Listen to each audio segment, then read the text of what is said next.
बिना हाथ के कराटे मास्टर कैसे बना? हम सब लोग अपने जीवन में बहुत कुछ करना चाहते हैं, लेकिन कभी कुछ और कभी कुछ बहाना बना लेते हैं कि ये तो मेरे पास है ही नहीं तो मैं ये कर देता। आज की कहानी जरूर आप की सोच को बदलेगा। जापान में एक लड़का था जिसका एक हाथ नहीं था, लेकिन वह जोड़ो कराटे सीखना चाहता था। लेकिन उसके माता पिता बिल्कुल भी यह नहीं चाहते थे। समय बीतता गया और वह छोटा बच्चा बड़ा हो गया। फिर उसने जिद कर लिया और उसके माँ डैश बाप को मानना ही पड़ा। जब वह अपने एक गुरु के पास गया तो वो तो कंफ्यूज हो गए कि बिना एक हाथ के यह लड़का जुडो कैसे सीखेगा। गुरुजी ने उस लड़के से पूछा, आप बिना एक हाथ के कैसे सीखोगे? लड़के ने तुरंत बोला, डैश यही तो आप बताओगे कि कैसे मैं सिर्फ एक हाथ से ही जुडो कराटे सीखकर मास्टर बनूंगा। गुरुजी ने बोला, डैश इसके लिए जो मैं बोलूंगा वो तुमको करना होगा। लड़के ने सर हिलाते हुए बोला, ठीक है। फिर क्या था, सब लड़कों की तरह वो भी अपनी ट्रेनिंग पर आ गया। पहले दिन तो सब लड़के उस पर खूब हंस रहे थे, लेकिन गुरुजी ने सबको डांटा और बोला, वह भी हम आप लोगों में से एक है। समय बीतता गया और वह लड़का बहुत लंबे टाइम से सिर्फ एक किक का प्रैक्टिस करता था, लेकिन गुरुजी ने अपने दूसरे शिष्यों को और भी दाव बता दिया।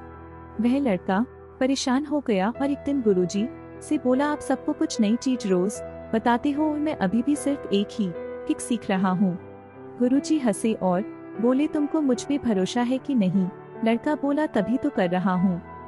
फिर गुरुजी ने बोला, और मेहनत करो इस किक पर। देखते ही देखते 4 साल बीत गए और एक दिन गुरुजी ने सबको बुलाया और बोला, अब आप सब लोग एक्सपर्ट हो गए हो और मुझको अब आप लोगों में से एक मास्टर ऑफ मार्शल आर्ट चुनना है।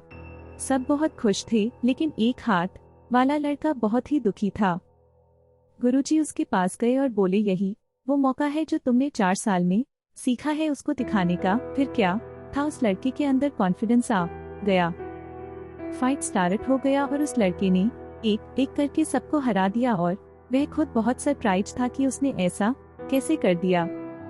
फिर वह अपने गुरुजी के पास गया और बोला, सिर्फ एक किक से मैंने सबको हरा दिया, ऐसा कैसे हो सकता है? गुरुजी हंसे और बोले, जो किक तुम जानते हो वो इन लोगों में कोई भी नहीं जानता है सही से। तुम इस किक के मास्टर हो और कोई नहीं है।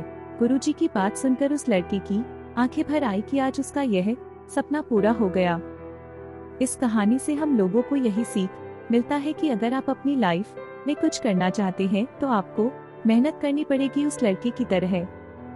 अगर उस लड़के ने मेहनत नहीं की होती तो वह भी अपना जीवन एक अपाहिज की तरह बिता सकता था, लेकिन उसने कुछ कर दिखाया। इसलिए कहा जाता है कि जिनके सपनों में जान होती है उनको कोई भी नहीं रोक सकता है। आपको यह कहानी कैसी लगी नीचे कमेंट करके बताएं और इसी तरह की रोचक और अलबेली कहानियां देखने के लिए इस चैनल को सब्सक्राइब करना ना भूलें।